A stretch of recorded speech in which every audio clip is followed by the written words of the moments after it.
BRS MLA Harish రావుపై విమర్శలు చేశారు MLC Balmoor Venkat. అమరవీరుల చావుకి కారణమైన హంతకుడు హరీష్ రావు అని ఆరోపించారు. ఉద్యమ సమయంలో నిరుద్యోగులను యువతను పొట్టన పెట్టుకున్న వ్యక్తి హరీష్ రావు అని అన్నారు.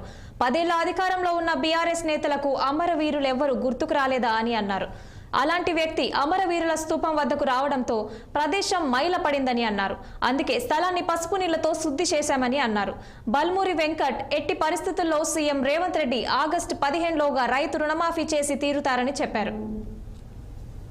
ఎవరైతే వారి ప్రాణాలు పోనీకి హంతకుడైన హరీష్ రావు ఏదైతే ఉద్యమ సమయంలో ఏదైతే నిరుద్యోగులని పొట్టన పెట్టుకున్న వ్యక్తి ఇవాళ ఇక్కడ రావడంతో ఈ యొక్క ప్రాంతం మైల చెందింది కాబట్టి సంబంధించి దాన్ని పసుపు నీళ్లతో శుద్ధి చేయడం జరిగింది.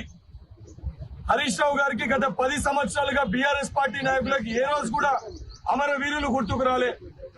ఈ రోజు ఏదైతే సవాల్ విసురుతూ ఏదైతే రాజకీయ లబ్ధి కోసం ఏదైతే సంబంధించి అసెంబ్లీ అఫైర్స్ మినిస్టర్ గా పనిచేసిన సుదీర్ఘ రాజకీయ అనుభవం ఉన్న మీకు ఏ రకంగా రాజీనామా లేక ఒక ప్రొసీజర్ ప్రక్రియ ఏ రకంగా పంపన్నో కూడా అవగాహన లేకుండా ఉద్దేశపూర్వకంగా కేవలం ఏంటంటే ఒక పొలిటికల్ మోటివ్ తోటి ఒక రాజకీయ లబ్ధి పొందుదామని చెప్పి తీసుకొచ్చి రాజీనామా లేఖని ఇక్కడ పత్రికా విలేకరుల